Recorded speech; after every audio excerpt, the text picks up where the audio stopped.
I'm sorry? I don't know if you've seen it already. May mga sponsored ad po sa YouTube against you about AKAP na sinasabing nagka-amnesia daw kayo. And the ad, almost 2 minutes saying sinungaling daw. Ano na hindi nyo alam yung about AKAP? Your comment and reaction. Have you seen it, ma'am? Yes, I've been told that I'm being bashed thoroughly by paid ads on YouTube, Facebook, and other platforms.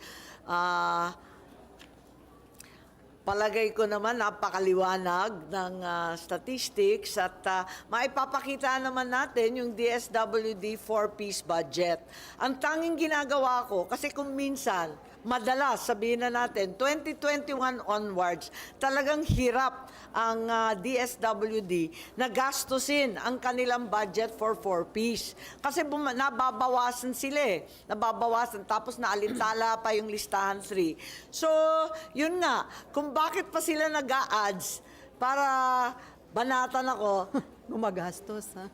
talagang gumagastos, sana gamitin na lang nila para sa ating mahihirap. Kung abalang-abala sila sa mahihirap at may pera silang extra, ipamigay na lang, wag na lang birahin ako ng birahin. Kasi ang liwa-liwanag naman ng budget, wala naman dyan sikreto na pag hindi nagagastos, ang lagi kong kinatatakutan, mababawasan, ibabalik yung pera sa ating National Treasury. Higit pa doon, sa susunod na taon, iaawas na yung mga hindi nagastos. So, paliit ng budget. Ayokong mangyari sa DSWD yan. So, that's what I was always trying to prevent, that DSWD will have its budget complete and inherent, as opposed to its getting diminished year on year because of the difficulties such as the closure of the schools, so yung educational assistance, such as COVID, making it impossible to find everyone, such as the incompletion of the listahan ng 3. All these things got in the way of so much of the implementation of the 4-piece, and yet we found a way to salvage the budget of DSWD. Kung ako'y binabanatan, ewan ko na lang sa kanila. Talaga, patawarin na lang sila ng Panginoon. May antalap. Balikan ko lang yung kay Ate Sel kanina. Yung sinasabi ni Senator JP, siya rin daw po, nagigilty siya na sumasama siya sa pag-distribute ng IEs. Pinuhon na kayo rin po nag-distribute. Do you agree na dapat wala ng politicians na kasama po sa pag-distribute ng ayuda? Sa palagi ko, hindi naman masama kasi unang-unang inaasahan yung mga barangay kapitan, yung mga mayor. Talaga naman, aasahan mo at aasahan yung mga lokal kasi kilala nila yung mga tao. At yung MSWD, tutulong yan sa DSWD kasi walang kakayahan yung DSWD na mag-identify by themselves. So nagpapatulong rin sila sa barangay.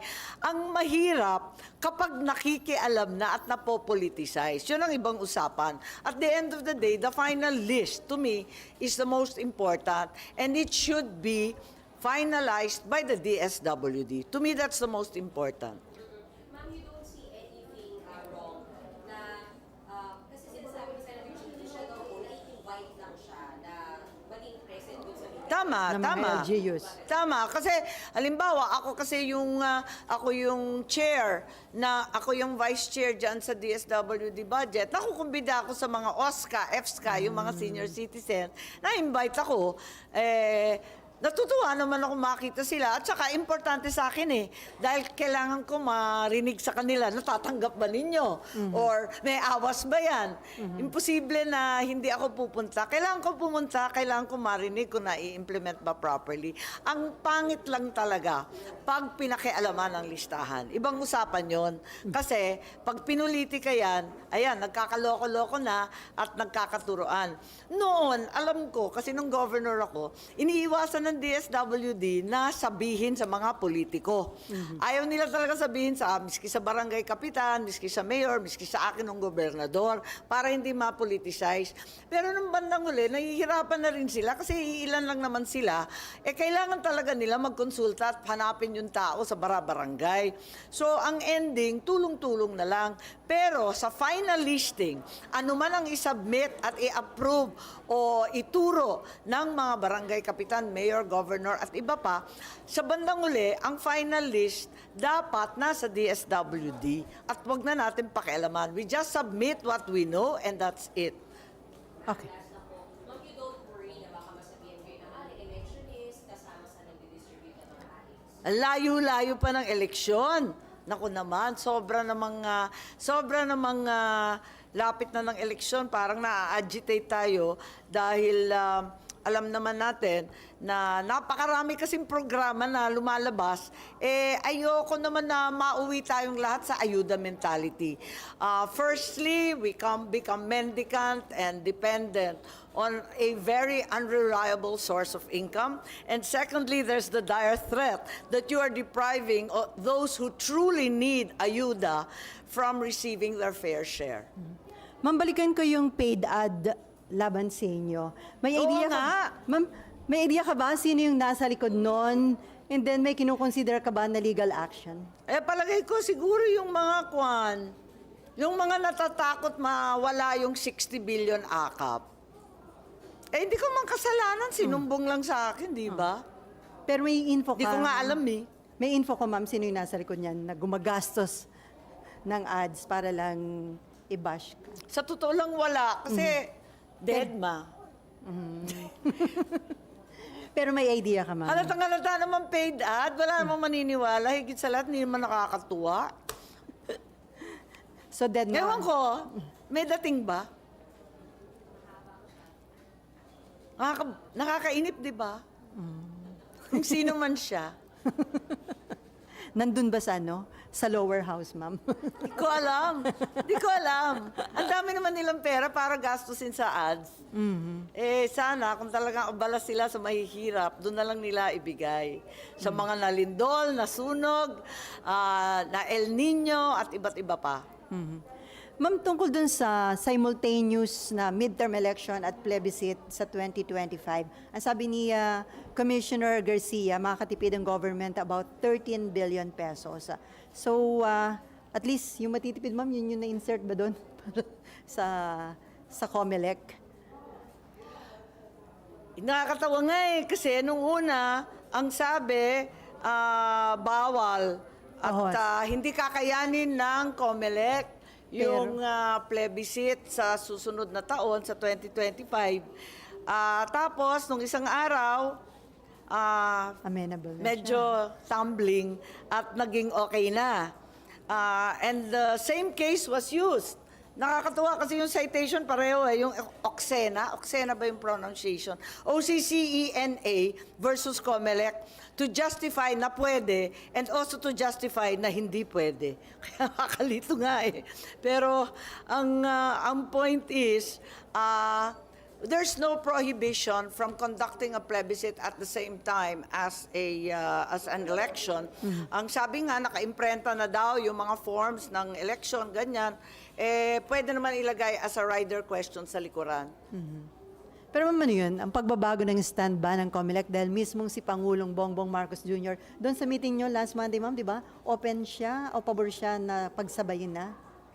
Itanong mo sa COMELEC, hindi ko alam, nalito ako sa kanila kasi nung una sabi hindi kakayanin, dalawa na yung election sa 2025, hindi na kaya yung plebiscite. Tapos sabi, hindi daw pwede na mag-plebiscite kasama nung national election, pero the other day, pwede na. Pero ma'am, doon sa meeting nyo nga with the President, sinabi na Pangulo na okay sa kanya, pabor siya na simultaneous. Di ko alam. Oo, yun ang balita ko. Pero Nandun ka ba sa yun ang meeting balita ko. Pero after the signing kasi nung octogenarians, nonagenarians, umalis na ako eh. Kasi akala ko mapipirman rin yung sa Seaman. Nasa Bicam ako noon. Kaya medyo napahiya kami noon eh. Kasi sana sinabihan man lang na hindi matutuloy. Pero last minute, buong ningning nang umapir lahat. Ang nag-prayer pa si Acting Secretary Kakdak, yung pala pack up. Kakaya nga eh, ano ba yun? So ma'am, balik sa Bicam yung sa Seaman. Yeah, ang balita ko, balik sa Bicam na syempre may duda rin tayo doon kasi bakit naging ganon? Di ba enrolled bill na? Pag enrolled bill, kailangan i-veto. Pero sabi nila, nagawa na daw yun eh. So, I guess that's what they're gonna do. Send it back and have another BICAM. It's really curious because my understanding was domestic shipping was excluded. Yun ang pagkaintindi ko. Siyempre, hindi ka naman pwede maglagay ng CR or dorm sa bangka. Obvious ba? Kasi ang liliit naman nun, ano? Hindi naman kakayanin. Pero yung sa Roro at iba pa, yun nga ang dinadaing nila. Pero hindi namin narinig. Kung maalala ninyo, yung mainit na usapin tungkol sa Seafarers Act ay yung escrow account. Araw-araw may rally dito nung panahon na yon. At yun ang talagang tinutukan namin para makahanap ng compromise. Kasi alam natin na nakakahiya sabihin, pero hindi maganda kasi yung reputasyon ng Pilipinas na meron tayong mga abogadong ambulance chaser na binibira talaga yung mga ship owner hanggat turn off na sila na ayaw na nila kumuha ng Pilipino kasi trouble lang daw. Kawawa naman tayo, dati number 1 tayo sa buong mundo, naging number 5. So yun ang talagang trinabaho namin. Hindi namin alam na yun pala nagkaroon sa Cebu ng meeting kung saan yung mga Roro owners at yung iba pa nagdaing na hindi daw sila exempted. Hindi daw nila kakayanin yung international standards. Medyo nalilito ako kasi ang pagkaintindi ko, ang domestic shipping is not included and all fishing vessels are exempted. Magiging labor code pa rin ang prevalent. Pero para maliwanag at wala ng kaduda-duda, meron daw second BICAM for Section 3 na ang coverage talaga yung international lamang. Ma'am, sponsor ka noong panukalang abolition ng PSDBM. Oo. Pero according to Senator Sani Angara, Finance Committee Chairman, hindi daw nila i-recommend yung abolition. Parang i-recommend lang nila streamline yung proseso ng PSDBM. Streamline lang daw yung proseso ng PSDBM. Dalawa kasi yan twin bills ko yan. Kasi sa totoo lang, parehong gawa-gawa ng tatay ko yan Kaya natatawa nga ako. Yung PSDBM is an Ilocano move to buy everything wholesale para makatipid. Pero ang nangyayari sa PSDBM, katulad ng DTI, pitik, naalala nyo yung PTIC? Pareho naging parkingan ng kung ano-anong pondo para lang hindi mag-revert to National Treasury. Yung iba't ibang ahensya, dyan nila pinapark yung pera nila at sasabihin disburse na. Yung pala, 8 years, 9 years, ang haba-haba na ng panahon, hindi pa nagagamit yung pera. Ano ba naman yon? So sabi ko, imbes na ituloy-tuloy pa itong dalawa, I know the reasons why they were set up. Yung DBM nga, like I said, para makabili ng wholesale. Kung puro coupon bond lang naman, o kaya yung mga carbon paper, dati uso pa yon, or fax paper, lahat yon, ng mga thermal rolls, lahat yon bibilhin ng national, tapos ikakalat. Pero sa ngayon, meron na tayong mga small item bidding di ba? Meron na tayong proseso para sa munisipyo. Tapos kung minsan mas mura pa i-procure locally kasi wala nang shipping, wala nang installation. So, parang naisip ko, tanggalin na natin yung DBM na PS dahil nga it no longer serves its purpose. It might be counterproductive. But I was listening to them. That's what they were saying. At yung isa pa, yung DTI, yung PTIC, alam ko noon, ang nangyari dyan, nung nag-umpisa tayo to have ties with the communist countries at that time, at the time na patapos pa lang ang Cold War, hindi tayo makapag-trade directly kapag walang diplomatic ties. So, ang nangyayari, to be able to trade with Russia, with the Eastern Bloc, with China, with Cuba, in order to trade with them, ang ginawa, nagtatag ng PTIC. So, on a government-to-government basis, nakakapag-trade tayo sa ibang bansa na hindi pa buo ang diplomatic ties para hindi magulo. So, yun, yung DTI, PTIC. Pero narinig naman natin kung ano-anong scam na naipasok dyan. At naging bidang-bida yan dun sa Farmally and SunWest and all those investigations regarding face masks and PPEs. So, I don't see the purpose na of that DTI, PTIC because as a matter of fact, we have full diplomatic relations with so many of these countries with whom we trade. So, it has outlived its usefulness in the same way that the BMPS has as well.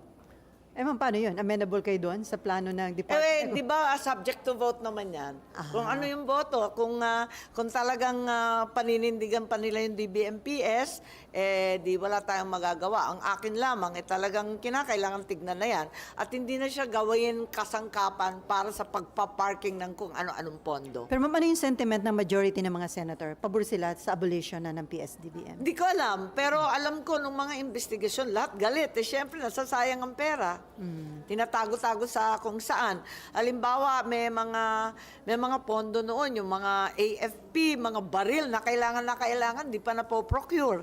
Kung saan-saan naglanding. Kaya nagugulat kami noon kung bakit nangyayari yan.